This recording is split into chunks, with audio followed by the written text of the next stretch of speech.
ganti device, jadi maaf ya terlambat. Baik, assalamualaikum warahmatullahi wabarakatuh. Waalaikumsalam warahmatullahi wabarakatuh. Waalaikumsalam warahmatullahi wabarakatuh. Alhamdulillahirrahmanirrahim. Kita panjatkan puji syukur kehadirat Allah Subhanahu wa taala karena pada hari ini kita bisa bertemu ya. Mudah-mudahan semua dalam keadaan sehat. Alhamdulillah sudah cukup banyak pesertanya ya, sekitar 70-an. Mudah-mudahan ini menunjukkan betapa perhatian dan kasih sayang orang tua pada anak-anak ya. Pada malam ini kita akan sharing terkait dengan bagaimana menyikapi konflik di sekolah ya. Kita panjatkan puji syukur ya, mudah-mudahan kita bisa berjalan dengan lancar ya. Sebelumnya saya ingin sharing terkait dengan mindful parenting ya. Apa sih mindful parenting ini? Coba kita lihat ya. Kenapa? Karena ini sangat berkaitan dengan adanya konflik dan bagaimana kita menyelesaikan konflik yang ada di sekolah ya. Ya, lanjut. Nah, mindful parenting ini adalah suatu pendekatan pengasuhan yang menekankan kesadaran penuh dan perhatian pada momen saat ini dalam interaksi dengan anak. Jadi mindful parenting itu kita mengasuh, tapi fokus pikiran kita juga tumpah gitu semua pada anak. Ya, jadi kita sadar dengan kesadaran, dengan perhatian ketika kita berinteraksi dengan anak. Jadi tidak sambil masak, tidak sambil ngerjain ini itu gitu, tapi betul-betul kita hadir secara jiwa dan raga.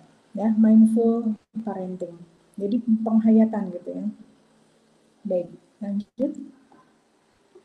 Nah, aspek penting dalam mindful parenting adalah yang pertama, kesadaran penuh ya. Kitanya menjadi sadar dan hadir dalam setiap interaksi dengan anak tanpa terganggu oleh pikiran atau emosi yang tidak relevan.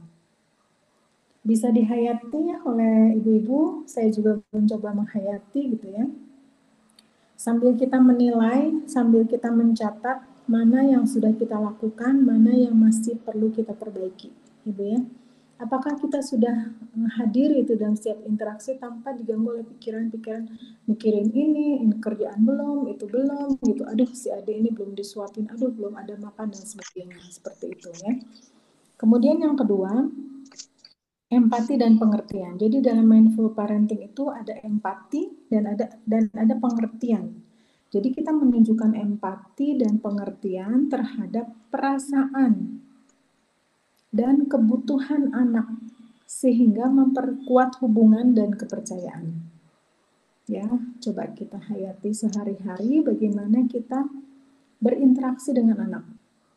Ketika anak membutuhkan perhatian, apakah kita langsung spontan gitu ya memperhatikannya, atau kita cuekin nanti mama lagi ngerjain ini misalnya seperti itu, atau seperti apa? Kita hayati. Jadi sebetulnya di dalam aspek di dalam mindful parenting itu usahakan ada empati dan pengertian ya terhadap perasaan dan kebutuhan. Kita paham gitu. Kemudian yang ketiga ada ketenangan dan kesabaran. Jadi kita perlu menjaga kesabaran ya, tenang dalam menghadapi tantangan dan kesulitan dalam pengasuhan. Memang tidak bisa dipungkiri ya bahwa dalam setiap kita melakukan pendampingan dengan anak atau melakukan pengasuhan ada aja gogodannya gitu ya. Mau lagi kita narangin si teteh, adiknya mengganggu, mau kita lagi berkomunikasi ada telepon lah dan sebagainya gitu ya. Karenanya ini salah satu aspek penting dalam mindful parenting ya, tenang dan sabar. Jadi yang namanya orang tua, ibu terutama harus sabar, harus tenang, itu diusahakan. Kemudian yang keempat adalah komunikasi yang baik. Jadi menggunakan komunikasi yang terbuka, jujur, dan penuh perhatian untuk membangun hubungan yang sehat dengan anak. Jadi usahakan kita juga membiasakan pada anak untuk ramah gitu, untuk selalu siap. Kitanya tuh nggak dalam keadaan capek, banyak pikiran sehingga kitanya jadi sepotong-potong gitu jawabnya. Iya udah nanti tunggu mama lagi nih bentar tuh. Nah, tapi penuh perhatian, jujur gitu ya, supaya hubungannya jadi sehat gitu ya. Oke, lanjut. Nah, manfaat mindful parenting yang pertama tadi ya, dari komunikasi dan sebagainya, tentunya akan meningkatkan hubungan. Mindful parenting bisa membantu meningkatkan hubungan dengan anak dengan menjadi lebih hadir dan empati. Jadi dan itu dirasakan gitu oleh anak. Kita tuh perhatian, kita tuh memahami perasaannya gitu ya. Yang kedua, mengurangi stres. Ya, dengan meningkatkan kesadaran, ketenangan, mindful parenting ini bisa membantu mengurangi stres dan kecemasan dengan pengasuhan. Jadi insya Allah kita tidak akan, aduh tadi itu udah belum, aduh tadi si teteh pengen ngomong apa ya, tadi nggak didengerin, aduh tadi salah aku ya. Nah itu kan bikin stres kita, jadi mental kita jadi terganggu gitu ya, seperti itu. Nah dengan mindful parenting kita perhatian, tenang, sadar, penuh gitu. Seluruh jiwa raga kita hadirkan gitu, maka kita pun akan berkurang stresnya gitu ya. Kemudian yang ketiga, meningkatkan keterampilan emosional anak ya. Nah ini penting ya, meningkatkan keterampilan emosional anak. Ketika anak-anak melihat kita tenang, sabar, perhatian, ini kan jadi contoh buat anaknya. Jadi anak yang dibesarkan dengan mindful parenting cenderung memiliki keterampilan emosional yang lebih baik. Ya, seperti pengendalian emosi, pengaturan emosi, kemudian bagaimana memahami perasaan orang itu akan lebih berkembang. Ya, baik, lanjut. Nah, gimana sih prakteknya? Ini prakteknya simpel aja ya, seperti tarik nafas dalam, tahan, dinikmati gitu ya, awareness-nya dibangun, sadar gitu ya, keluarkan. Selain bertarik nafas, tahan, keluarkan, dengarkan secara aktif. Yang mendengarkan secara aktif itu tidak sambil lalu gitu ya, tidak sambil mama dengerin kok bla bla bla sambil jalan ke sana kemari. Sambil nyuci piring, sambil apa gitu ya. Nah, coba kita mendengarkan dengan aktif, mendengarkan anak dengan penuh perhatian tanpa ada gangguan. Kemudian latihannya menghargai momen. Nah, momen ini kan tidak akan pernah terulang ya Ibu ya. Jadi hargai dan nikmati momen kecil bersama anak tanpa terburu-buru oleh atau terganggu oleh pikiran yang lain. Dan momen itu tidak akan balik lagi gitu, tidak akan ada lagi hari Jumat tanggal sekian gitu ya, nggak akan balik lagi. Dan tidak ada lagi ya si teteh yang minta bantuan tentang hal itu. Mama ini maksudnya apa ya? Tunggu, mama ini apa itu adik tuh teteh cari dulu sendiri. Jadi dia momennya saat itu gitu, butuh bantuannya gitu ya. Jadi hargai, nikmati momen kecil bersama anak tanpa terburu-buru. Dan kita perlu melakukannya dengan bijak. Terlebih bila ada di keluarga kita atau kita memiliki lebih dari satu anak, kesini harus perhatian, ke sana harus perhatian gitu ya. Jadi memang perlu latihan terus supaya kita lebih luas tapi tetap terkendali gitu ya. Baik, lanjut. Nah, mindful parenting memiliki kaitan yang penting, yang signifikan dengan konflik sosial anak di sekolah. Ya, kita bayangkan ya, kalau misalnya anaknya sudah ready, dia bisa manage emosi dan sebagainya, tentunya dia bisa mengatasi ketika ada permasalahan dengan temannya, gitu ya. Nah, yang perlu dipahami itu ada beberapa aspek penting. Dengan mindful parenting ini mengurangi stres dan kecemasan. Jadi mindful parenting ini bisa mengurangi stres dan kecemasan pada anak. Jadi anak bisa lebih tenang gitu ya, nggak stres, nggak ada rasa takut gitu, sehingga mereka mampu mengolah emosi dan perilaku dalam situasi sosial di sekolah. Gitu, ketika ada hal yang memancing, dia bisa tetap menahan diri gitu ya dan bersikap secara bijak pada ukuran level anak seusianya ya. Kemudian meningkatkan keterampilan sosial emosional. Dengan menerapkan mindful parenting, anak juga dapat mengembangkan keterampilan sosial emosinya dengan lebih baik.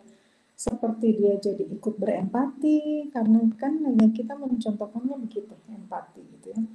Aware, kesadaran dirinya penuh gitu ya, dan pengaturan emosi, sehingga lebih siap menghadapi interaksi sosial di sekolah.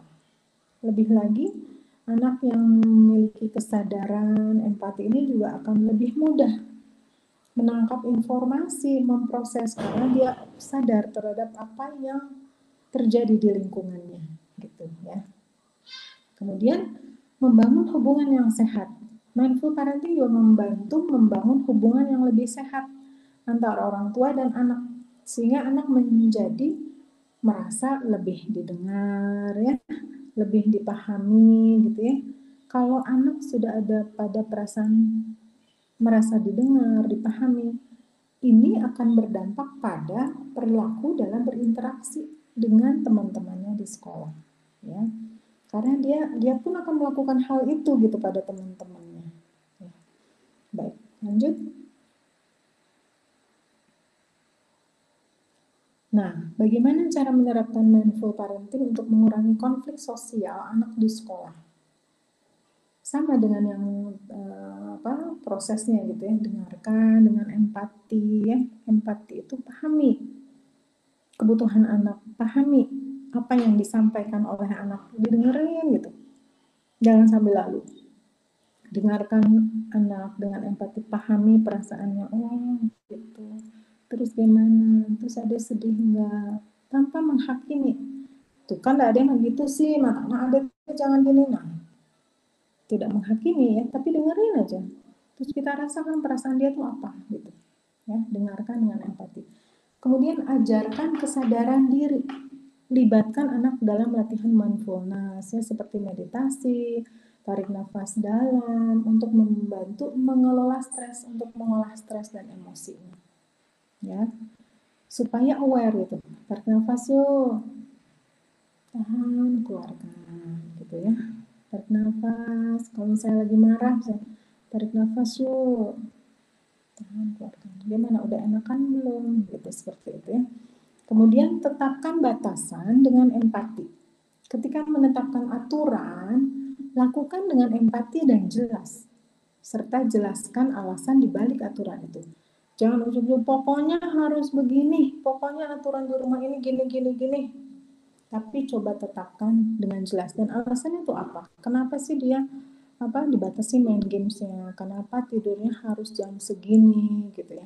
Untuk kesehatannya dan sebagainya, dan beri wawasan yang jelas supaya dia memiliki alasan yang jelas dalam melakukan atau mengikuti aturan tertentu gitu ya. Kemudian memprioritaskan kualitas waktu.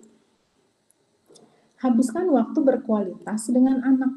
Jadi walaupun sedikit tapi berkualitas. Seperti bermain atau makan bersama ya. Yang tenang, proses makannya juga ketika kita ingin anak kita mandiri makannya, ya kita bareng-bareng yuk, ambil makan yuk. Tuh, mungkin bisa mulai dari proses masak. Kalau nggak mulai dari proses makan, ambil nasi sendiri, kamu sanggupnya seberapa gitu ya. Lauknya mau apa, ambil sendiri, kemudian nikmati. Makan bareng-bareng, nikmati. Kadang-kadang kita sambil buka HP, sambil jawab-jawab HP atau apa gitu ya. Nah, ketika proses makan, ya nikmati makan yang ada gitu ya. Supaya anak-anak dia melihat, oh mama kalau makan seperti itu gitu ya. Tes, apakah suara saya sudah lebih jelas? Jelas, Bu. Jelas, tapi pelan. Oh, pelan ya? Ya. Baik, jadi dengarkan dengan empati, ajarkan dengan kesadaran diri, tetapkan batasan dengan empati, dan prioritaskan kualitas waktu ya. Ya lanjut, jadi setiap waktu itu, setiap kegiatan usahakan berkualitas dan dinikmati gitu. Dan anak-anak tuh dapat maksud dari setiap peristiwa itu apa ya. Nah, contoh jenis dan contoh konflik di sekolah. Macam-macam anak-anak tuh ya konfliknya gitu ya. Konflik karena perbedaan pendapat, misalnya aturan main gitu ya. Aturan main misalnya ya,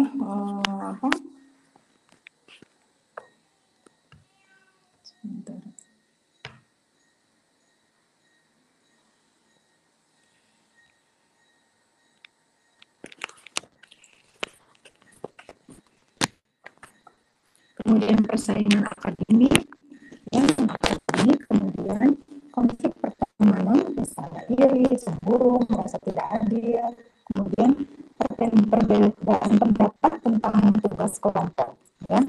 Siswa memiliki pendapat yang berbeda. Kalau kata aku tugas ini ngerjainnya misalnya, kata si B begini gitu ya, berantem deh. Nggak jelas ya suara. Tes suaranya cukup jelas nggak? Coba cek lagi, Bu. Bentar. Tes. Nah, udah, Bu. Tadi ada ngerecek. Apakah cukup jelas? Oke, jelas. Oh iya, oke. Baik. Kemudian adanya persaingan akademik non akademik. Ya, wajar ya kalau anak ada persaingan, tapi bagaimana persaingan itu menjadi persaingan yang sehat, ya. Jadi kita usahakan pintar bersama, berhasil bersama gitu ya. Seperti itu gitu yang disampaikan kepada anak-anak dan saling bantu gitu. Kemudian konflik pertemanan. Nah, pertemanan di masa sekarang tuh menjadi suatu hal yang penting banget dan sangat berpengaruh pada motivasi belajar. Ya, apalagi sekarang ada tugas-tugas kelompok gitu ya. Jangankan di anak-anak, di mahasiswa aja itu jadi masalah gitu ya. Ketika anak tidak dapat teman kelompok gitu ya, di mahasiswa aja udah bikin bad mood gitu ya kalau tidak bisa mengelola dengan baik. Karenanya mumpung masih di SD gitu ya, usahakan belajar mengelola hal ini gitu ya, pertemanan gitu. Bagaimana menjalin hubungan dengan orang lain, bagaimana supaya temannya nyaman dengan kita tanpa kita ngelehan terus gitu ya, kita belajar bersikap asertif dan sebagainya. Kemudian konflik juga bisa terjadi karena adanya perbedaan tentang tugas kelompok tadi ya. Kemudian karena ejekan atau olok-olok. Jadi merasa tersinggung atau terluka karena ejekan atau olok-olok. Dan ini sekarang itu mungkin karena pengaruh medsos gitu ya. Jadi kita nggak bisa menahan gitu, menutup mereka untuk tidak begini, tidak begitu gitu. Sehingga akhirnya itu perlu diproses lebih dengan mindfulness di rumah gitu. Dan sekarang tidak yang pintar, tidak yang kurang, tidak yang ini, semua bisa jadi bahan olok-olok gitu. Ada yang konsul ke saya itu anaknya pintar, tapi justru dengan pintar itu dia jadi dijauhin sama temennya gitu. Jadi kayak yang serba salah, minta harusnya gimana gitu ya. Orang tuanya sampai bingung. Padahal dia sudah berusaha untuk mempersiapkan anaknya supaya percaya diri dan unggul gitu. Tapi ketika unggul malah dijauhin sama temennya. Nah, dalam situasi ini kita perlu mempersiapkan mental anak untuk menghadapi berbagai macam respon yang didapatkan dari lingkungan gitu. Jadi kita usahakan untuk mengcoaching, mendampingi anak untuk bersikap tegar dan tepat dalam bersikap. Ya, lanjut.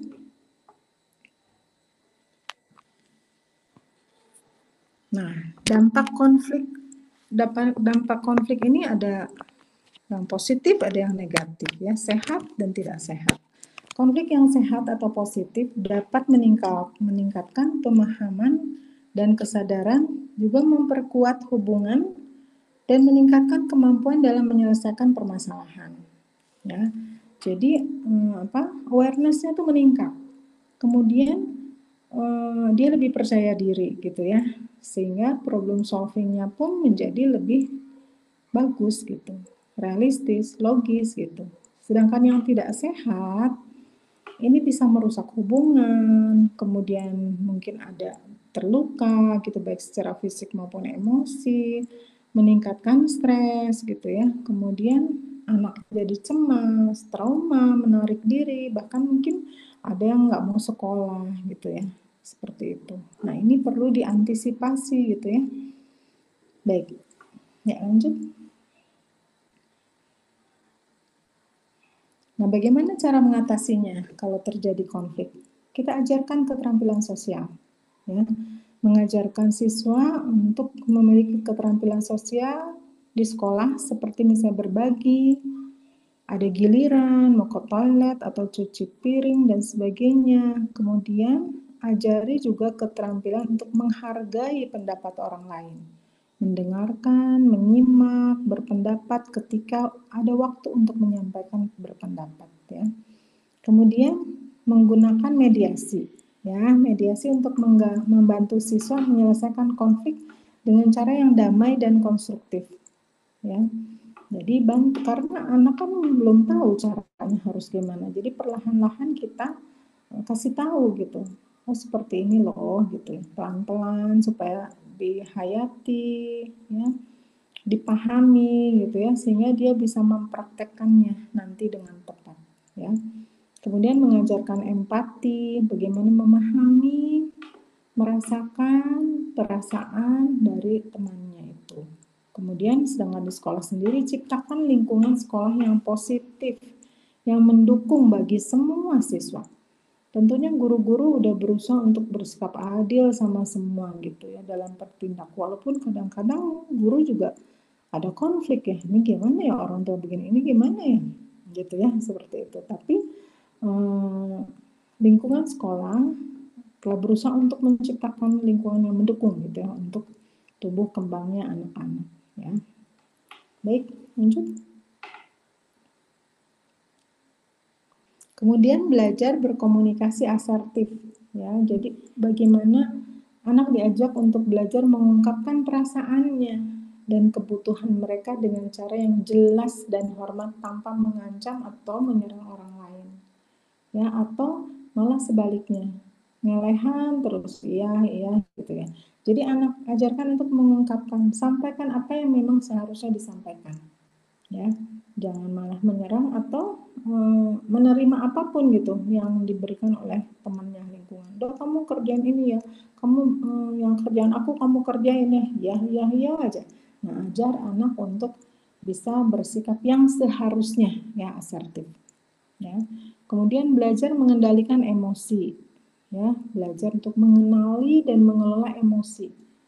Saya tuh sekarang lagi marah atau lagi capek atau lagi sedih atau lagi seperti apa gitu. Ajar mereka untuk mengenali kamu tuh lagi apa sebenarnya, perasaannya tuh gimana gitu ya.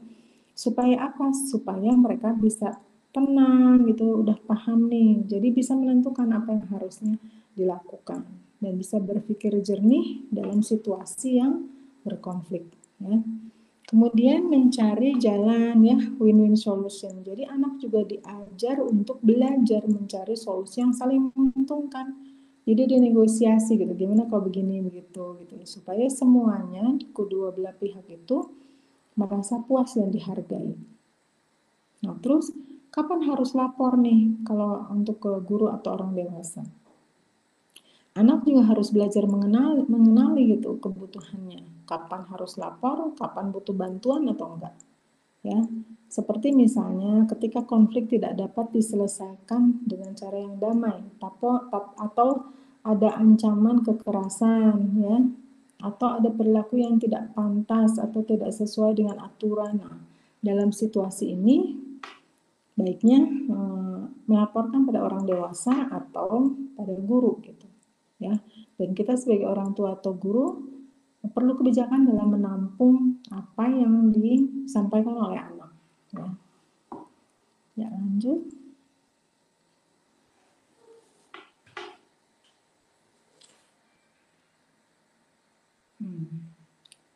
Nah, ini ada beberapa contoh ya bagaimana mengajarkan anak mengatasi konflik. Ya, coba lakukan role play. Jadi bermain peran gitu ya, main pura-puraan gitu untuk latihan. Terkait bagaimana mengajarkan mereka mengatasi konflik dengan cara yang baik. Misalnya skenario ya, di mana anak ingin pinjam mainan teman tapi teman tidak memberikan. Kita pura-pura jadi temannya gitu ya. Terus anak yang pengen pinjam temannya. Terus kita nggak memberikan, apa respon anak. Terus kita kasih tahu gimana enak nggak perasaannya, bla bla bla. Kemudian kasih tahu yang seharusnya gimana. Kalau misalnya tidak diberikan, tidak dipinjemin mainan gitu ya. Seperti itu. Jadi bermain peran, kemudian perasaannya dirasakan, kemudian habis itu apa yang harus dilakukan ketika memang situasi itu terjadi. Ya, kemudian diskusikan bagaimana cara mengatasi konflik yang baik itu. Ya. Kemudian mengajarkan kalimat yang baik ya. Ketika misalnya dijelaskan, saya tuh sedih ketika apa, yang jelas gitu. Ketika apa sedih itu gitu ya. Atau ketika ada jalan buntu gitu dalam menyelesaikan suatu permasalahan, ajarkan untuk berbicara yang baik gitu ya. Bisa kita cari solusi lain gitu. Misalnya, ibu mah dari kemarin gitu-gitu mulu, ngomongnya bla bla bla, ajarin. Ayo kita cari solusi yang lain, yuk kita cari. Gitu, seperti itu ya. Ya, lanjut.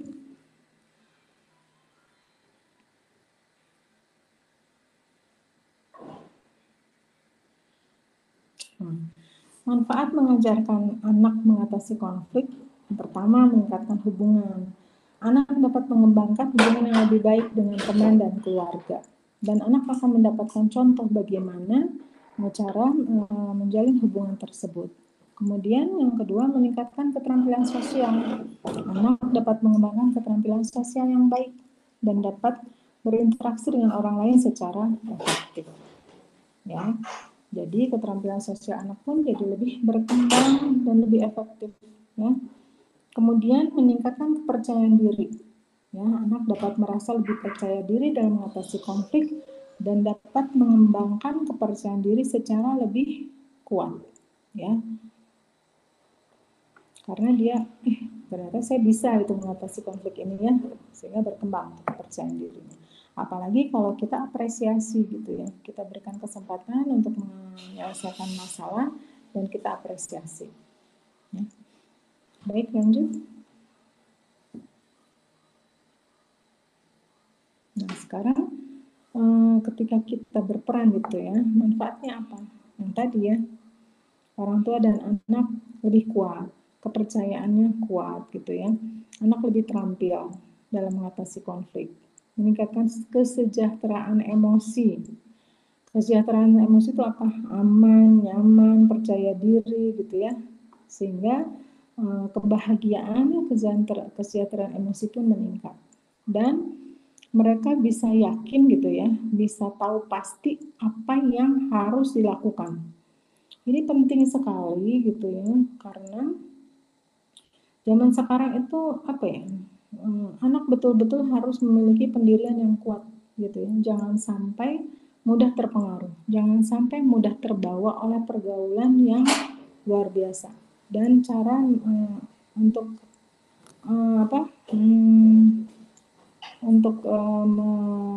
mengatasi sesuatu menghadapi suatu permasalahan, ada aja gitu gangguan ya, goda gitu ya.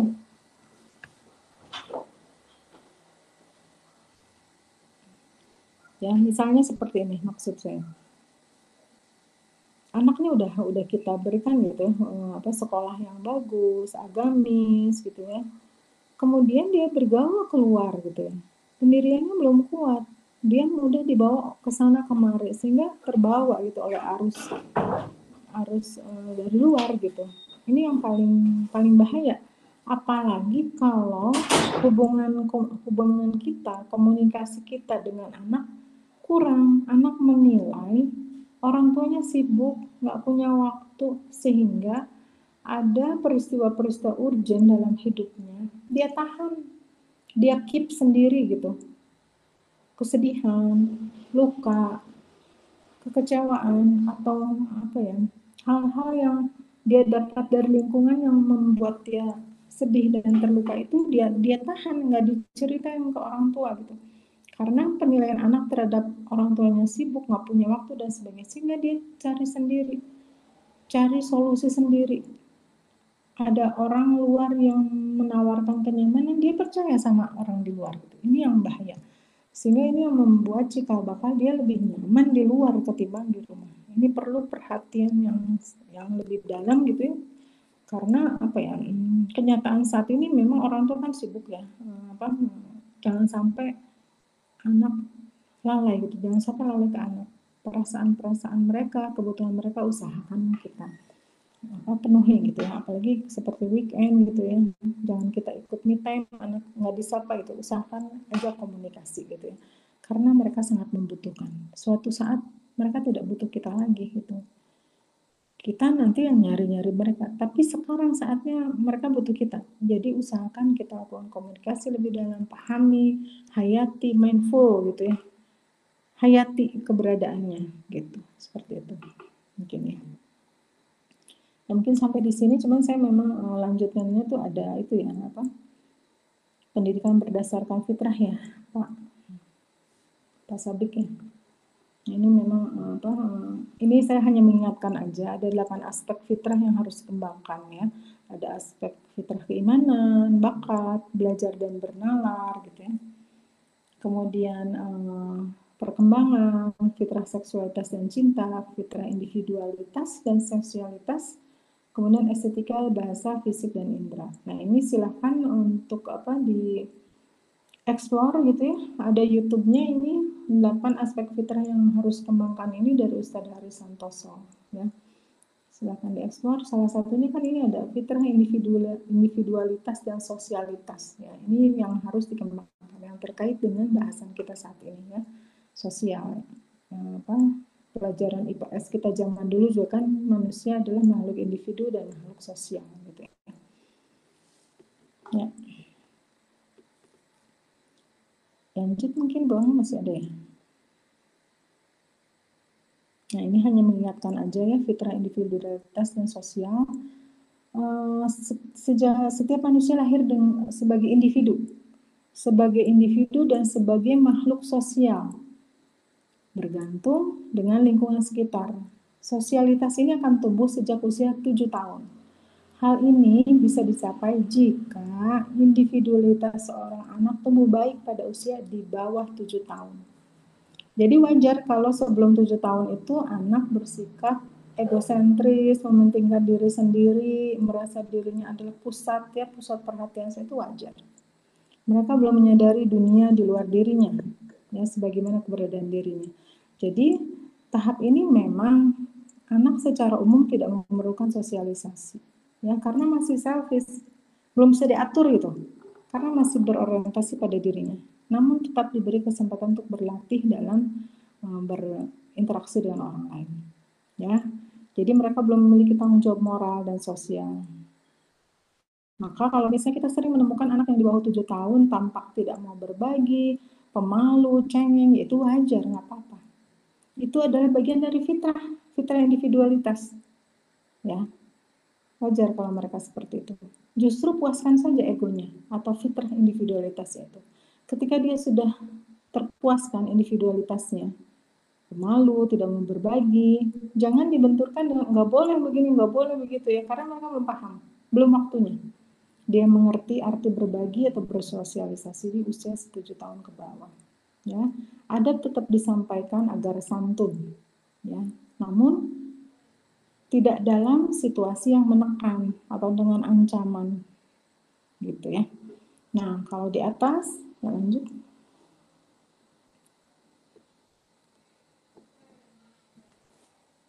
Ya, berikutnya. Masih ada nggak?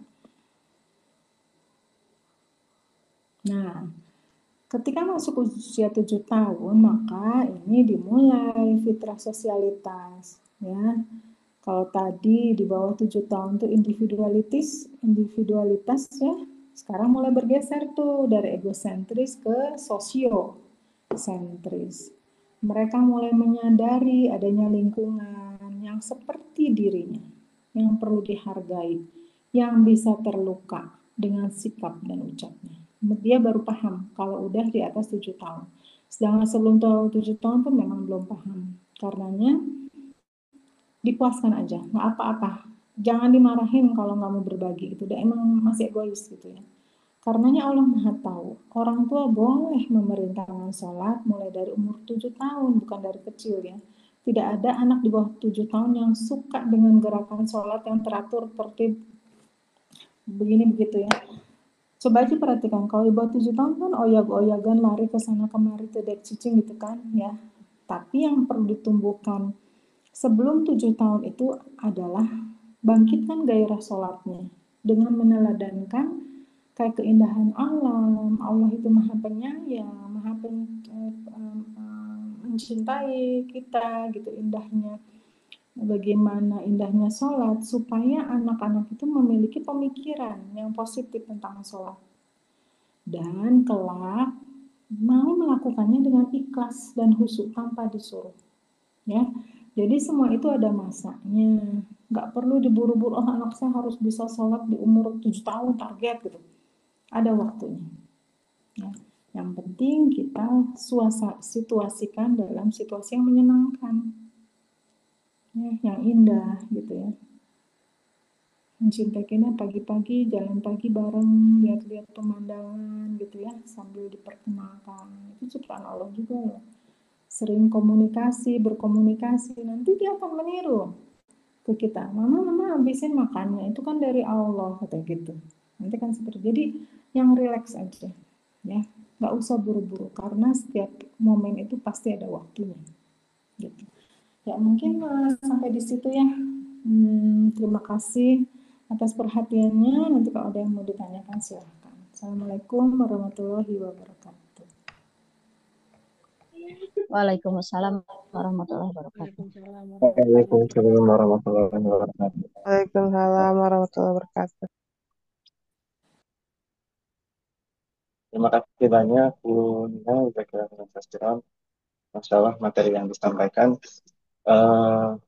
tadi ternyata sangat penting untuk penerapan mindful parenting ini dalam pembekalan anak ketika anak-anak menghadapi konflik di sekolah, sehingga mindful parenting ini jadi fondasi penting ketika anak-anak beraktivitas di sekolah. Ketika menghadapi konflik pun anak-anak sudah punya bekal ketika mereka sudah diajarkan oleh orang tuanya di rumah. Begitu mungkin. Mungkin untuk sesi selanjutnya akan ada tanya jawab, dan buat ayah bunda yang sudah hadir jangan lupa dilengkapi diisi absensi yang udah dicantumkan di chat obrolan di sebelah bawah. Silahkan. Mangga buat ayah bunda yang ingin bertanya dipersilakan.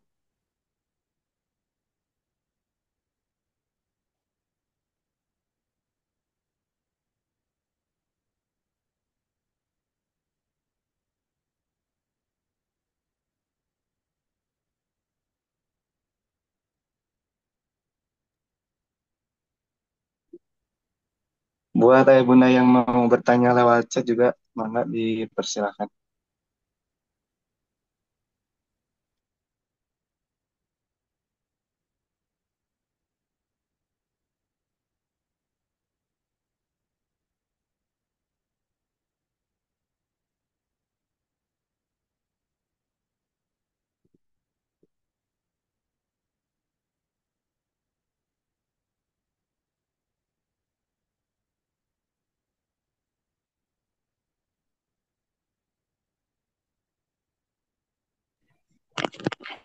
Assalamualaikum, Pak Sabik mau bertanya.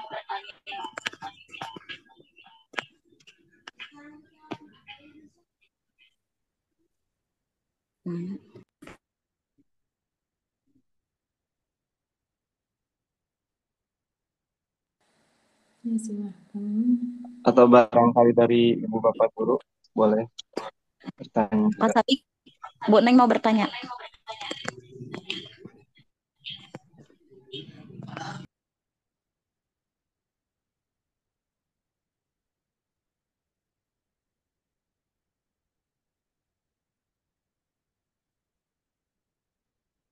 Silahkan Bu Neng.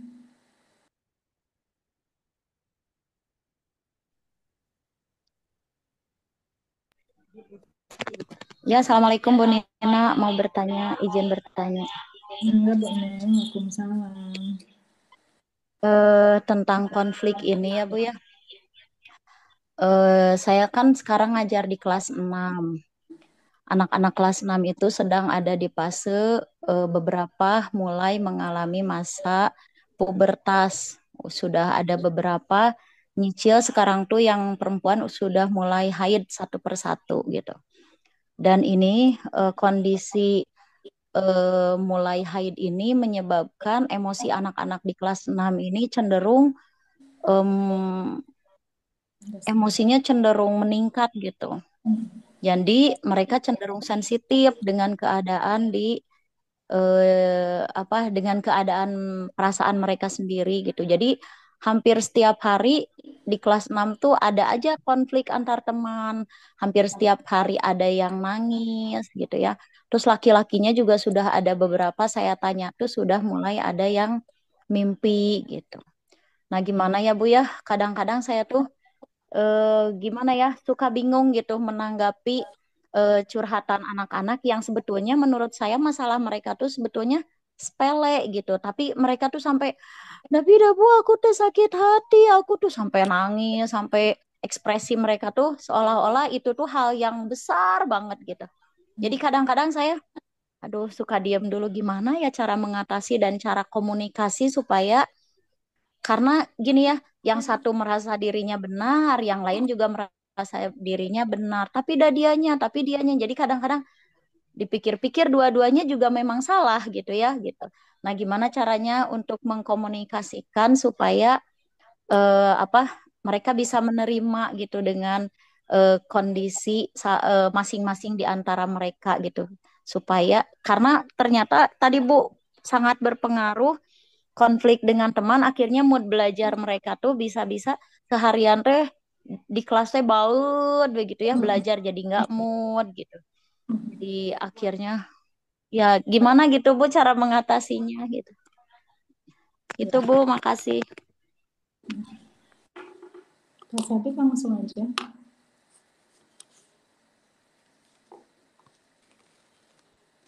Ya. Iya, Jadi, langsung aja, Bu. langsung ya. Terima kasih Bu Neng. Pertanyaannya memang ini real nih, nyata ya yang dihadapi oleh Bu Neng gitu ya, kelas 6. Itu kelas 6 kan masuk ke awal masa remaja ya, dimana kalau di dalam Islam itu kan nggak ada remaja, adanya pemuda gitu ya.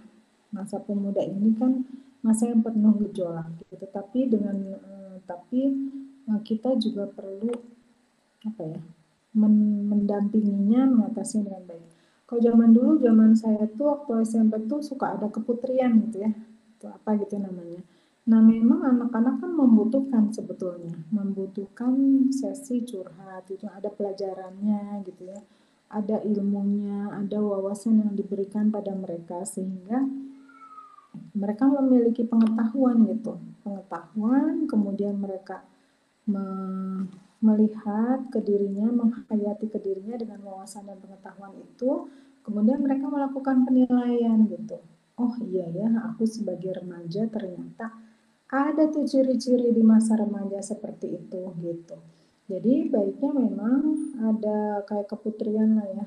Kalau zaman dulu itu diberikan pengetahuan dari sisi agama gitu ya, ciri-ciri karakteristik apa anak wanita yang balik, yang baru mulai balik atau pertumbuhan sekundernya itu seperti apa. Dan memang harus tenang gitu menyampaikannya, nggak bisa selewat gitu. Nah, ini yang tadi dimaksud mindfulness itu mindful tuh dihayati, masuk ke materi, betul-betul dibahas, diperhatikan. Dan tadi ada salah satu tekniknya kan, role play misalnya ya. Role play itu bermain peran. Kalau misalnya aku nih jadi orang yang seperti ini, terus kamu jadi bagian gimana perasaannya, ditulis, perasaan aku tuh begini, perasaan dia begitu. Nah, dengan perasaan-perasaan yang sama-sama dipahami, nah enaknya tuh solusinya seperti apa, baiknya solusinya seperti apa gitu. Nah, mereka akan lebih bisa menghayati sehingga bisa memahami kalau temannya tersinggung kalau dia melakukan sesuatu, karena dia udah role play, itu udah menghayati pada posisi yang temannya gitu.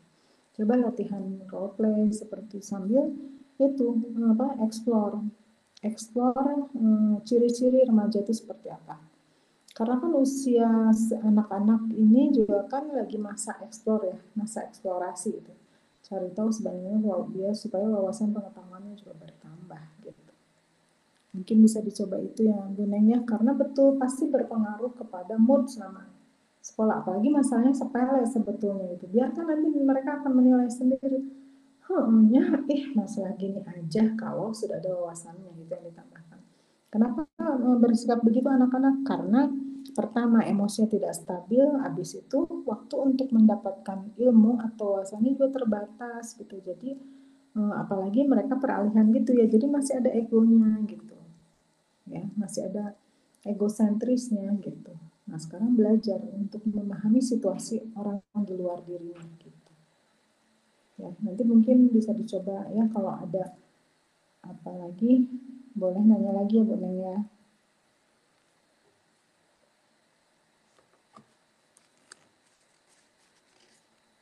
Dan usahakan Ya, kitanya tenang Bu Neng, yang tadi tuh tenang dan sabar. ya itu Bu. Nah, kelas 6 tuh ya luar biasa lah anak-anaknya, di laki-laki dan di perempuan. Kadang-kadang konflik di anak laki-laki sama perempuan juga sama gitu. Di satu sisi mereka tuh sedang cari perhatian ke lawan jenis, tapi di satu sisi mereka juga ada ego, tidak mau tersaingi satu sama lain gitu. Jadi memang ya lumayan konfliknya di kelas 6.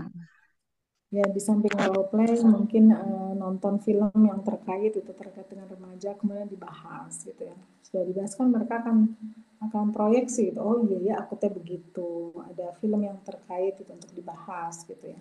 Supaya jadi apa ya? Jadi wawasannya nambah gitu. Terus mereka juga percaya diri karena ternyata bukan aku aja yang seperti itu teh gitu. Ternyata memang ada kok gitu.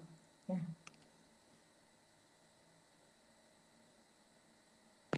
Ya Bu, jazakillah Bu. Baik, Pak Sabik, ini ada yang Ya, di chat. Bu Nina, ini ada yang bertanya lewat chat. Izin dibacain sama Sabik aja. Boleh Sabik. Ya, ini ada yang bertanya dari bundanya Gani. Bagaimana cara menerapkan mindful parenting saat saya bertanya tentang masalah di sekolah dengan anak? Terima kasih. Baik, sama-sama. Ya, wah ini sudah muncul gimana tuh caranya gitu supaya kita bisa menerapkan bagaimana kita menghadirkan diri kita, lahir batin, jiwa raga, ya atensi ketika bertanya masalah dengan anak di sekolah. Yang pertama, ketika anak pulang sekolah gitu, kemudian kita ingin bertanya dengan penuh perhatian, kita tanya dulu perasaannya. Gimana tadi di sekolah? Senang, happy gitu ya. Ada apa yang bikin kamu senang gitu, kayak gitu ya. Kemudian sedihnya, ada yang ini, ada yang ganjel nggak gitu, seperti itu. Kenapa? Ya tadi habis gini, oh coba diperhatikan ya, kemudian diikutin gitu. Apa yang dia jawab tuh kita ikutin. Kenapa bisa gitu gitu. Terus kamunya sakit hati atau gimana gitu, seperti itu. Jadi terus digali supaya kita merasakan, oh anak ini teh berarti tadi teh kesel sama temennya, tapi dia berusaha untuk menahan gitu, untuk nggak mukul gitu. Ya udah ikutin lagi. Kita konfirmasi apakah yang kita pikirkan itu betul seperti yang terjadi gitu ya. Mengkonfirmasi itu penting supaya kita tidak dianggap sok tahu dan sebagainya. Bentar, tadi tuh maksudnya gini ya, Dek. Iya mah gini-gini. Oh iya. Terus kita apresiasi apa yang kira-kira dia lakukan tadi gitu ya. Supaya apa? Supaya dia nyaman bisa ngobrol sama kita. Wah, Ade hebat. Tadi berarti Ade sudah ada berusaha untuk menahan, mengelola emosi gitu ya. Sekarang perasaan Ade gimana? Sudah Ade menahan perasaan itu. Ya nyesek mah, soalnya Ade maunya kan ninju, bla bla bla. Tapi kan nggak boleh gitu ya. Seperti itu. Kemudian kita ikutin aja terus sambil masukkan nilai-nilai gitu ya kepada dia gitu. Jadi usahakan pola interaksinya, bicaranya itu yang menyenangkan. Yang tadi ya, itunya tidak menjudge, tidak melabel gitu ya. Tapi terus saja keluarkan, kemudian konfirmasi, apresiasi gitu, yang membuat dia nyaman. Seperti itu, ya.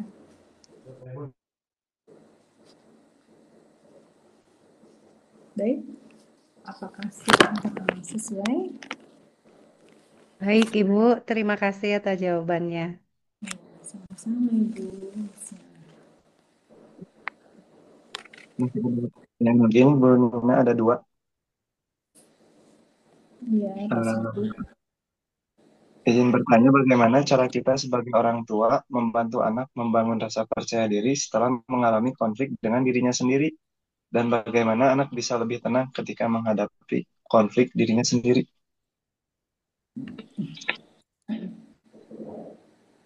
Jadi ini mah dalam dari diri ya berarti ya. Ya, ya baik. Ini berarti bagaimana anak inner ya, berarti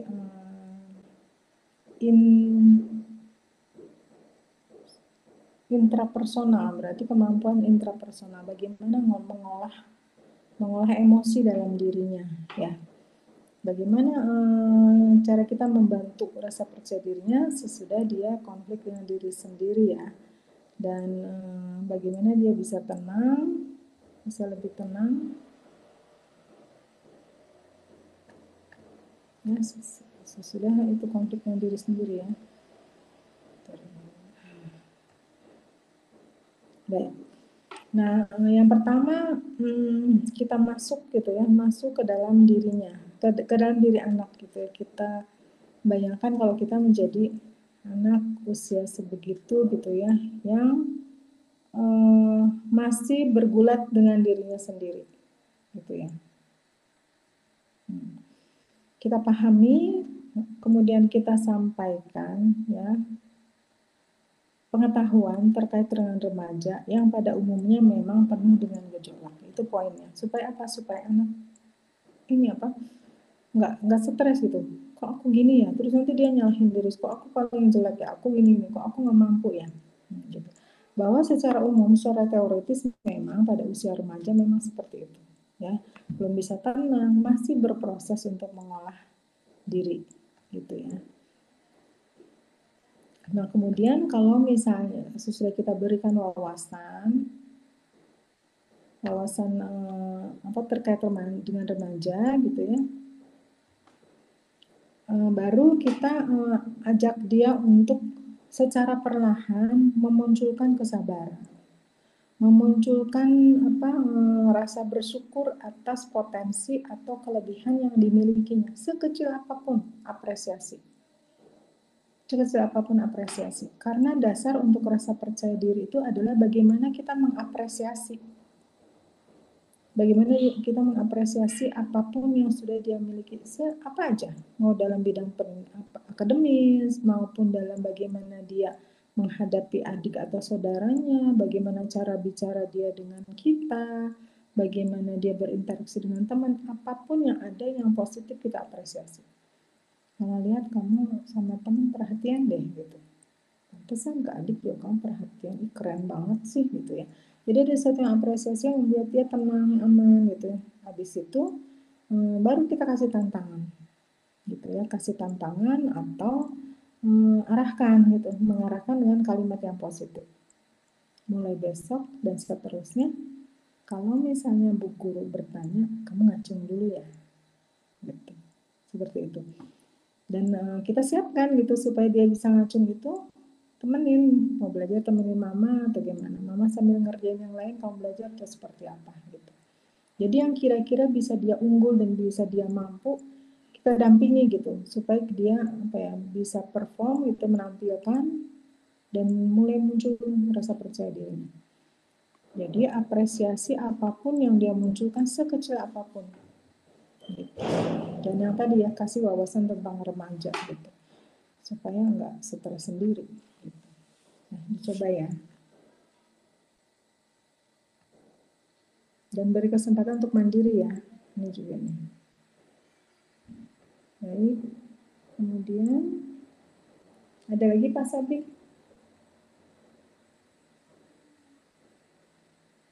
Ada. Ini dari guru kayaknya. Bagaimana cara menghadapi anak yang kurang perhatian dari orang tuanya sehingga di sekolah dia ingin selalu diperhatikan, diutamakan oleh bu guru dan selalu cemburu ketika temannya dapat perhatian padahal semua sama diperhatikan. Juga hanya ingin bermain dengan satu orang ketika temannya yang satu ini main dengan yang lain, dia menangis dan marah kepada temannya itu sampai memukul. Bagaimana penanganannya? Yang pertama memang harus ada komunikasi dengan orang tua ya. Ini tidak bisa kita handle sendiri gitu ya. Lama prosesnya. Mungkin seperti kalau orang bilang tuh seperti memberi garam di lautan gitu ya. Karena kita perlu kerjasama dengan orang tua. Kita sampaikan gitu ya. Bahwa ini tanggung jawab bersama gitu, dan usahakan orang tua mindful parenting gitu, aware gitu terhadap anaknya gitu. Kalau misalnya nggak bisa di handle ya mungkin bisa dipanggil oleh guru, oleh kepala sekolah atau bahwa ini betul-betul nih harus diperhatikan gitu ya, karena sebetulnya dia meminta perhatian karena kan kurang perhatian dari rumah gitu. Kalau udah terpenuhi dari rumah kan nggak akan mengganggu yang lain, apalagi di kelas gitu, seperti itu. Jadi perlu dikomunikasikan ini harus segera dengan orang tuanya ya, supaya orang tuanya mindful parenting gitu. Ya, harus sejak diskusi ini ya. Pasti jadinya kan lebay ya, nangis, marah ya, sampai mukul. Sebetulnya kan ini adalah ketidakpuasan dari rumah, dari orang tuanya, tapi juga ke sekolah. Ya, itu mungkin ya. Oke.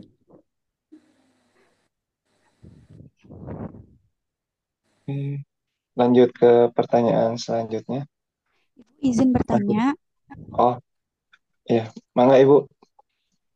Ya, sebelumnya terima kasih Ibu atas ilmunya untuk malam ini. Sangat bermanfaat sekali, terutama untuk saya.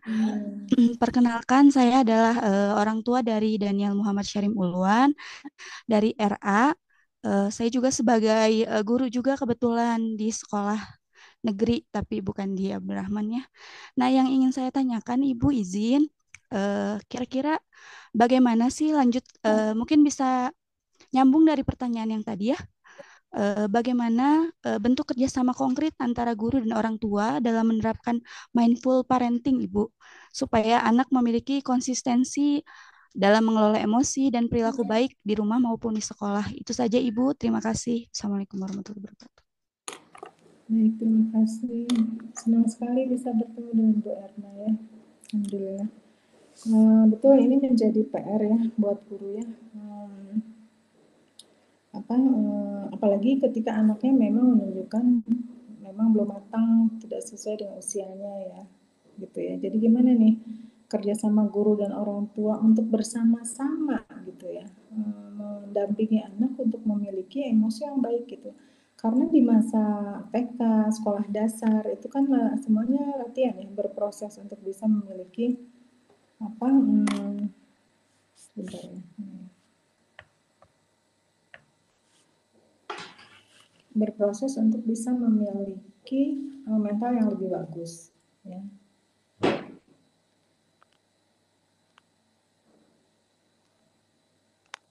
Tes suara saya apakah ada? Jelas, Bu. Ada.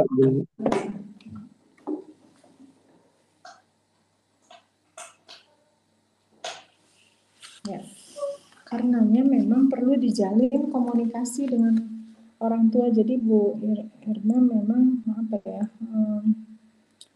perlu mungkin kesepakatan di awal atau di pertengahan kalau sudah lewat dari awal bahwa aturan sekolah itu seperti ini, aturan di sekolah terkait dengan bagaimana kita bekerja sama dalam mengoptimalkan anak gitu ya. Jadi udah ada aturan di depan yang disepakati gitu. Ketika ada anak yang bermasalah, maka orang tua bersedia untuk bekerja sama, untuk berdiskusi, untuk menentukan langkah-langkah dalam mengatasi permasalahan yang ada di siswa gitu. Jadi perlu ada aturan di awal gitu. Jadi ketika ada permasalahan dengan anak, kemudian orang tua dipanggil untuk bekerja sama, itu orang tua tidak bisa menolak gitu karena udah ada aturan di awal. Namun kalau misalnya belum ada aturan yang ditetapkan seperti itu, kita tetap saja membangun, yang pertama membangun good rapport gitu ya, kesan yang baik dengan orang tua gitu ya, tetap komunikasikan apapun yang terjadi di sekolah ya terkait dengan perkembangan anaknya, dilaporkan gitu ya, disampaikan. Kalau memang perilakunya sangat urgent gitu untuk itu, mungkin kita harus segera gitu menyampaikannya bahwa memang ini ada yang perlu dibicarakan gitu dengan orang tua untuk bisa mendampingi anak untuk lebih baik gitu. Kalau bisa ada kesepakatan di awal itu lebih baik, tapi kalau tidak ya sampaikan aja bahwa memang ada hal yang memang, kalau saya dulu di sekolah tuh setiap semester tuh suka dipanggil untuk membicarakan perkembangan anak gitu. Jadi mau anak baik-baik aja, mau tidak tetap aja guru tuh berkomunikasi tiap semester gitu dengan orang tua gitu. Jadi disampaikan apapun kondisinya gitu ya. Kemudian itu tentunya yang pertama, tidak ada orang tua ya yang pengen disalahkan atas kekurangan anaknya. Kenapa? Poin penting kita rasakan juga ya, bahwa orang tua itu sudah memberikan yang terbaik untuk anak. Ya, kalaupun hasilnya misalnya kurang sesuai gitu ya, itu di luar kemauan dirinya. Sekalipun mungkin ada faktor karena beliau lalai. Karenanya dalam pertemuan itu usahakan kita selalu kita mengapresiasi di awal pada orang tua tersebut gitu. Kita apresiasi, Bu si Ate lucu ya bla bla bla gitu, kemarin dia nolongin temennya loh Bu, apa aja kita sampaikan. Jadi berikan apresiasi 2 atau 3 kali kepada orang tua ya, padahal kita pengen ngasih tahu gitu anaknya tuh kurang gini kurang gitu ya, tapi sampaikan dulu apresiasi supaya orang tuanya nyaman. Nah sudah itu baru kita sampaikan. Itu pun cara penyampaian kita terkait kekurangan anaknya dalam bentuk kalimat positif gitu. Misalnya anaknya lalai ngerjain PR atau kesiangan aja gitu ya. Putra ibu tuh ini gampang banget nangkepnya gitu, kalau dikasih tahu diterangin ini itu tuh mudah, cerdas, bla bla bla. Cuman kan kekurangannya dia suka kesiangan. Alangkah baiknya kalau mulai besok Bu datangnya lebih awal, karena dia akan lebih siap untuk mencerna atau menangkap apapun akan lebih baik lagi gitu. Seperti itu. Jadi kata-katanya itu nggak negatif tapi langsung mengarahkan untuk melakukan hal yang negatif tadi gitu. Mungkin gitu ya Bu Herma ya. Baik Ibu, terima kasih banyak Ibu atas penjelasannya. Ya, sama-sama Bu. Ya, alhamdulillah masih ada 2 pertanyaan lagi Bu Nina ini dari kolom chat. Ya silakan. Oh nambah sekarang jadi 3. Untuk sementara mau dicukupkan dulu 3 pertanyaan ini Bu Nina. Ya boleh. Ya. Yang pertama, Bu, anak saya kalau di luar rumah lebih bisa mengontrol emosi, tapi di rumah mudah sekali emosi. Kira-kira apa penyebabnya dan bagaimana cara mengatasinya? Ya. Secara umum rumah adalah tempat untuk mengeluarkan semua perasaan gitu ya. Jadi mau anak, mau orang tua bebas gitu ya di rumah. Ya. Sementara di sekolah, sementara di luar rumah anak berusaha untuk mengontrol tuh emosinya gitu ya. Nah, tinggal dilanjutkan aja, diapresiasi apa yang terjadi di luar gitu ya. Masya Allah, AA, ini senang, ngeliat AA, tadi mama perhatikan ya, gini, gini, gini. Nah, di rumah juga usahakan begitu AA, walaupun di rumah ya AA bebas gitu untuk melakukan, tapi akan lebih baik kalau seperti kayak di luar gitu. Coba gerak, ayo kita latihan gitu. Insya Allah bisa. Dan kita sugestikan bahwa dia bisa gitu. Dan mungkin di samping kita memotivasi supaya dia bisa gitu ya, kita juga introspeksi apa yang kira-kira membuat dia terpancing gitu ya.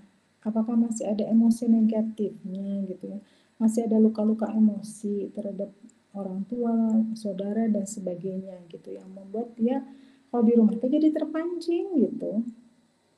Ya, kita telusuri dulu apakah masih ada emosi negatif yang dirasakan dengan orang rumah gitu.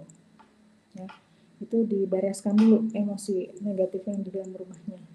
supaya nggak terpancing gitu kalau yang di rumah. Kalau di luar makanya terpaksa harus jaim, harus jaga image gitu ya. Coba ditelusuri dulu, mungkin ada emosi negatif yang masih tersisa ya, mungkin gitu ya. Ya, mudah-mudahan terjawab. Lanjut. Yang bertanya, Bu, apa strategi yang terbaik agar konflik bisa menjadi kesempatan belajar, bukan sekedar masalah yang harus dihindari? Ya, terima kasih pertanyaannya. Kembali ke materi kita saat ini, mindfulness.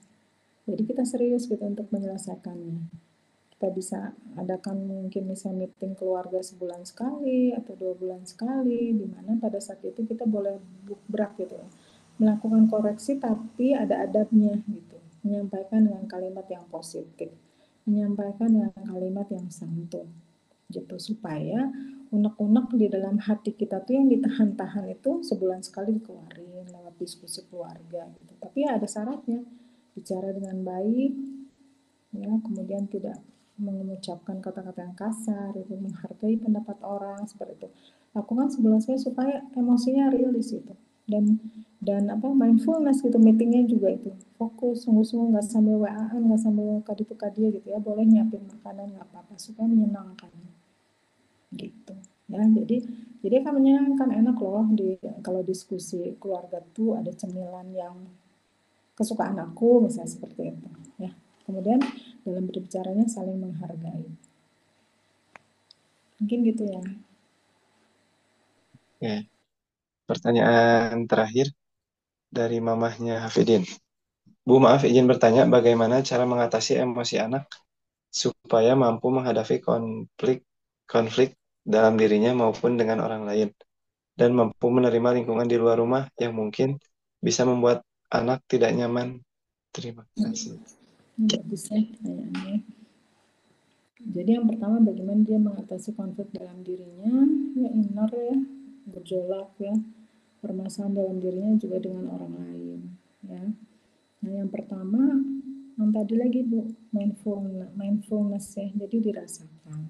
Kita tanya, perasaan Ade perasaannya gimana, sedihnya itu seperti apa, diperjelas gitu sedihnya itu. Ketika apa Dek? Ketika ini loh Bu. Oh iya, Ade sedih ya waktu itu. Nah itu berusaha untuk intrapersonal tuh, memahami perasaan-perasaan diri. Oh, terus tadi waktu itu pengennya apa?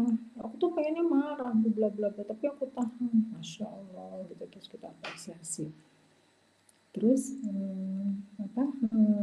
kalau diusahakan sambil ini sih Bu, boleh sambil melakukan terapi ya, terapi emosi gitu ya. Boleh dilihat di YouTube-nya ada SEF ya, Spiritual Emotional Freedom Teknik. Jadi seketika kita mendengarkan atau memancing dia untuk bercerita perasaan-perasaannya, itu bisa ambil pergelangan tangannya, kemudian diketuk-ketuk kayak gini ya, pergelangan atas, pergelangan dalam, sambil diketuk-ketuk berirama sambil kita dengerin ceritanya. Ini akan menenangkan dan akan merilis emosi-emosinya gitu ya, kiri kanan, apalagi ya.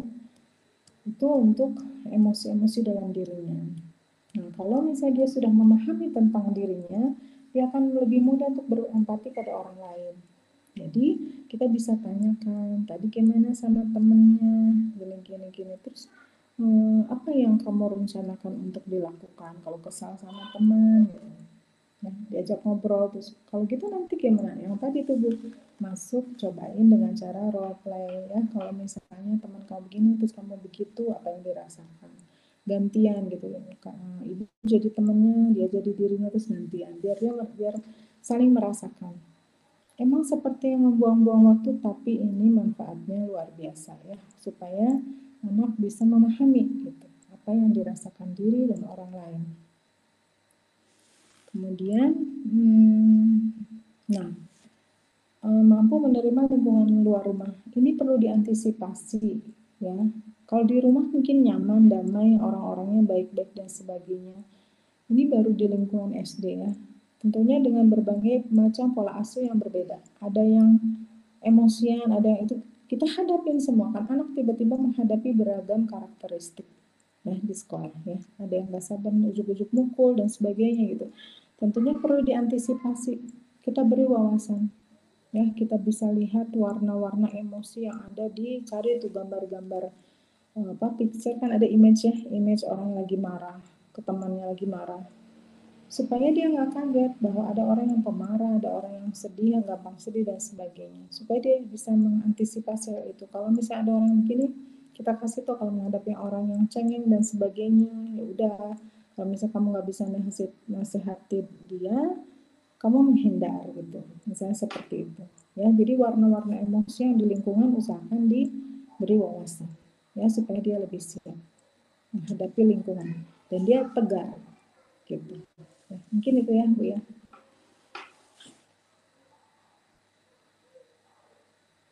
Terima kasih. Alhamdulillah. Nggak kerasa waktu udah jam 9.06.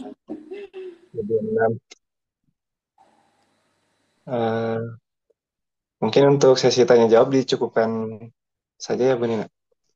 Iya, gimana Ibu-ibu masih kuat? Lagi malam mingguan ya, nanti ya. Oh iya. Terima kasih Ibu, semangat ya. Insya Allah kita berusaha untuk memproses anak dengan lebih tenang, lebih mindful, parenting gitu ya, supaya insya Allah hasilnya akan terasa oleh anak-anak.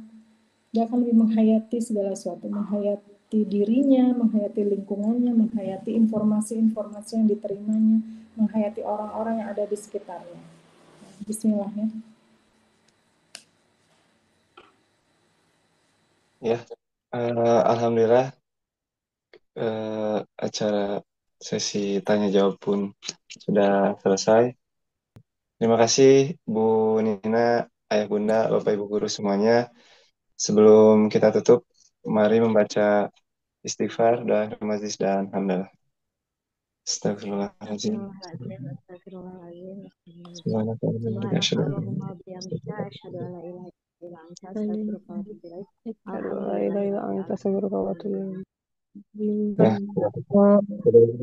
Wassalamualaikum warahmatullahi wabarakatuh. Waalaikumsalam warahmatullahi wabarakatuh. Waalaikumsalam warahmatullahi wabarakatuh.